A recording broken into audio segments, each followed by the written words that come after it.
Amman, Reuters, warplanes pounded the last rebel enclave near Syria, Euro trademark S capital, for a fifth day running on Thursday as the UN Security Council considered demanding a 30-day truce across the country to allow emergency aid deliveries and medical evacuations.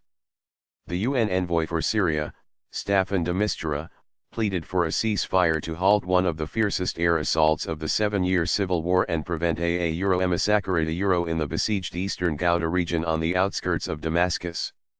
At least 403 people have been killed in eastern Ghouta district since Sunday night, according to the Syrian Observatory for Human Rights War Monitor, with more than 2,116 wounded from the assault by Syria Euro trademark S military and its allies. Planes have struck residential areas in the enclave of 400,000 people and, said medical charities, hit more than a dozen hospitals, making it near impossible to treat the wounded.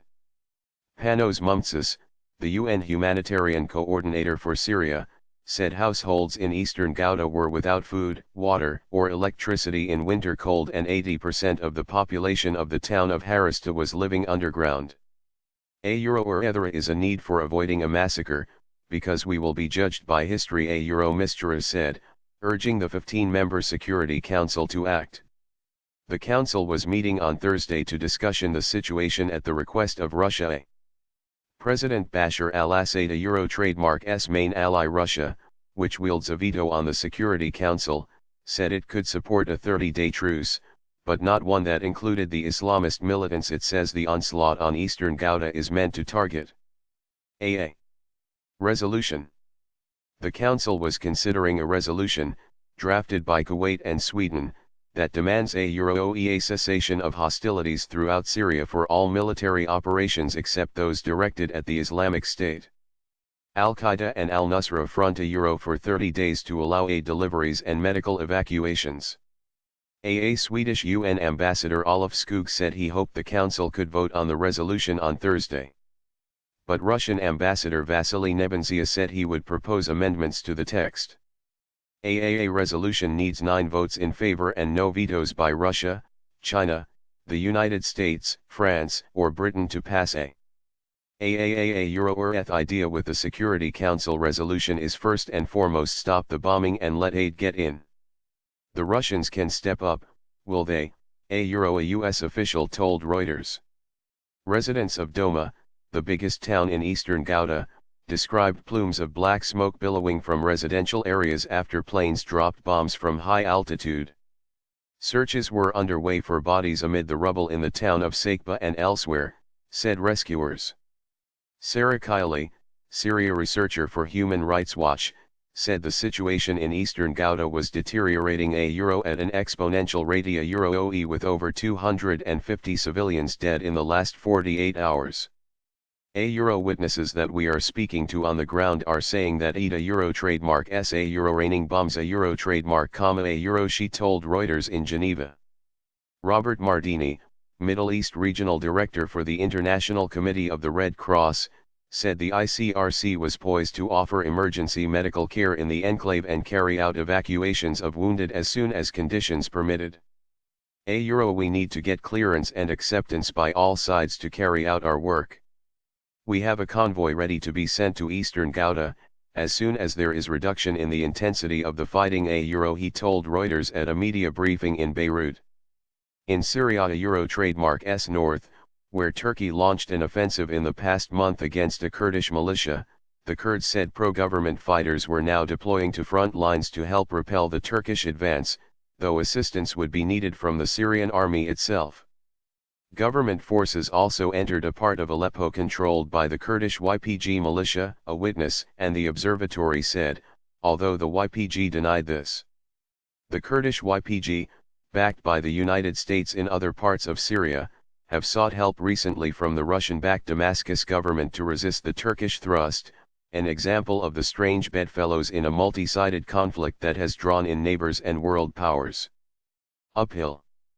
International attention is now focused on the humanitarian emergency in eastern Ghouta, where 400,000 people have been under siege for years and where government bombardments escalated sharply on Sunday, causing mass civilian casualties. De Mistura said he hoped the Security Council would agree to a ceasefire resolution, but acknowledged it would be hard.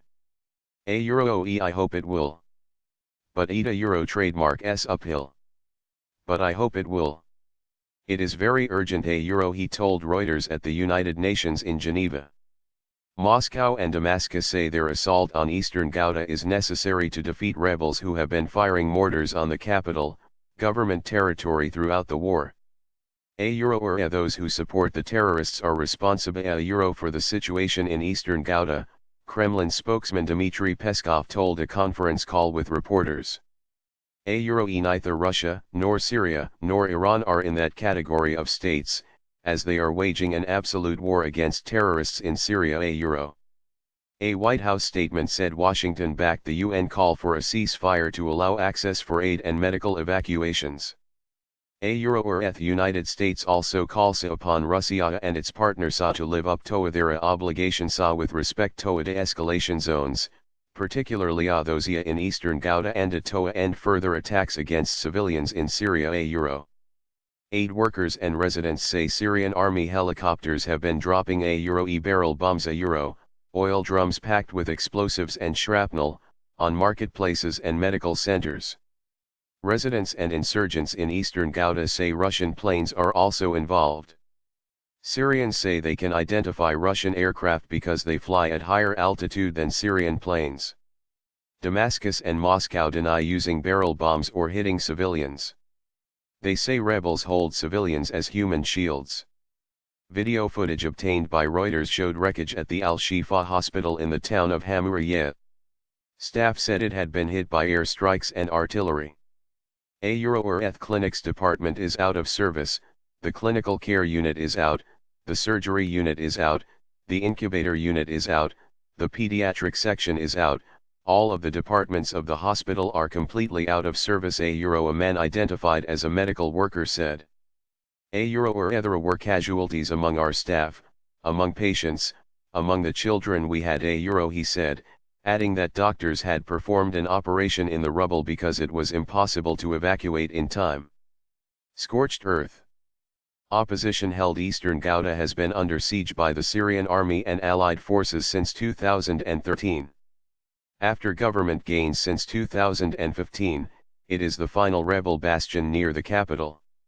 Along with Idlib province in the north, part of Aleppo province and a strip in Syria trademark S southwest, it is one of just a handful of areas left where large numbers of people remain in territory controlled by fighters seeking to overthrow Assad. The president has vowed to regain control of every inch of Syria.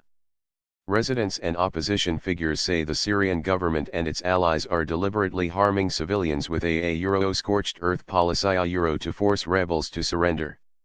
They want to break our will and turn Ghouta into another Aleppo, but this is their dream. Youssef Dughamai, a resident in the devastated eastern Ghouta town of Arban, said overnight.